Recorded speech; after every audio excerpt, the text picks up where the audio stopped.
Assalamualaikum ya akhi ya ukhti atamasya ilal bada wala tansa ahmilu arribat idza kuntum ummat Muhammad ajibus salami bin nasyad. Assalamualaikum warahmatullahi wabarakatuh. Alhamdulillahilladzi ja'alal qalama lil kitaba wal kitaba lil qira'ah wal qira'ah lil ma'rifah wal ma'rifah lil ibadah wal ibadah lillahi ta'ala. Alhamdulillahi rabbil alamin wal aqibatu lil muttaqin wala udwana illa 'alal zalimin. Asyhadu an la ilaha illallah wa asyhadu anna Muhammadan abduhu wa rasuluh. Qala Allah ta'ala fi kitabillahil karim, a'udzu billahi minasy syaithanir rajim. Bismillahirrahmanirrahim. Kullu nafsin dha'iqatul maut. Al-ayah. Wallahu a'lam bil murad. Amma ba'd.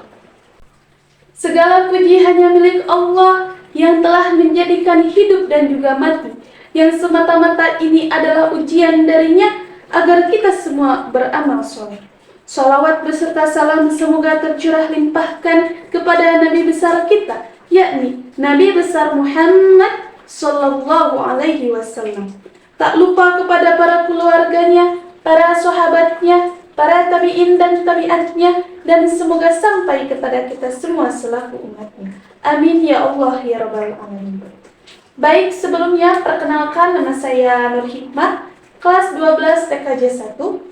Pada kesempatan kali ini saya akan menyampaikan bagaimana peran generasi muda dalam pengurusan jenazah.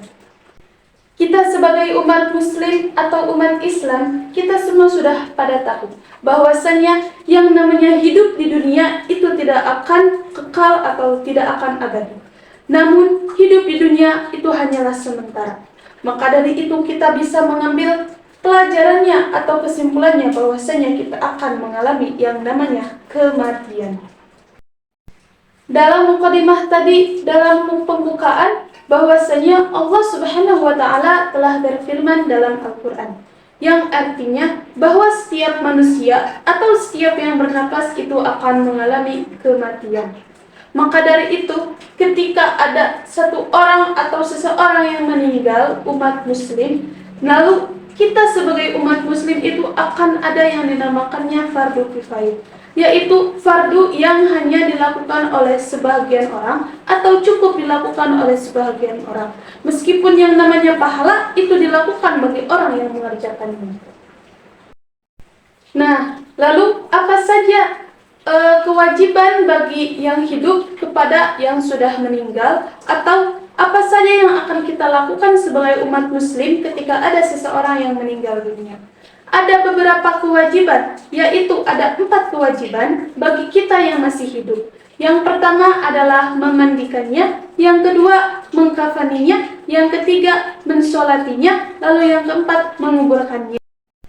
Nah, keempat kewajiban ini terkait dengan pengurusan jenazah yang secara hukumnya adalah fardu kifayah, atau kita bisa mengetahui tentang tata cara memandikan jenazah, tentang cara mengkafani jenazah, lalu mensolati jenazah, dan menguburkannya, ada dalam kitab Mabahisul Janaiz, yaitu kitab yang membahas tentang perkara pengurusan jenazah atau pemulasaraan jenazah. Lalu, bagaimana peran kita sebagai generasi muda?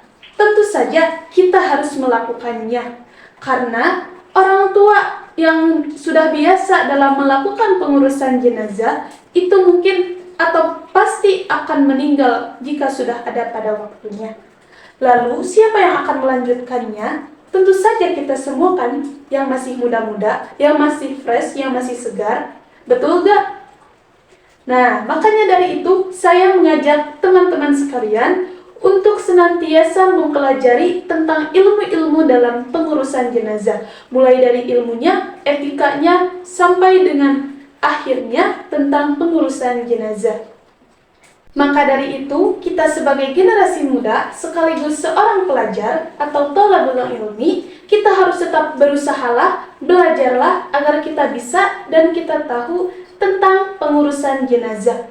Minimal ketika ada seseorang yang meninggal dunia, kita ikut berbaur atau kita jangan tinggal diam. Kita harus terus berbaur supaya kita bisa. Apalagi sekarang, zaman sekarang, di handphone, di internet, apalagi bisa langsung bertanya kepada guru-guru, para ustadz terkait dengan pengurusan jenazah.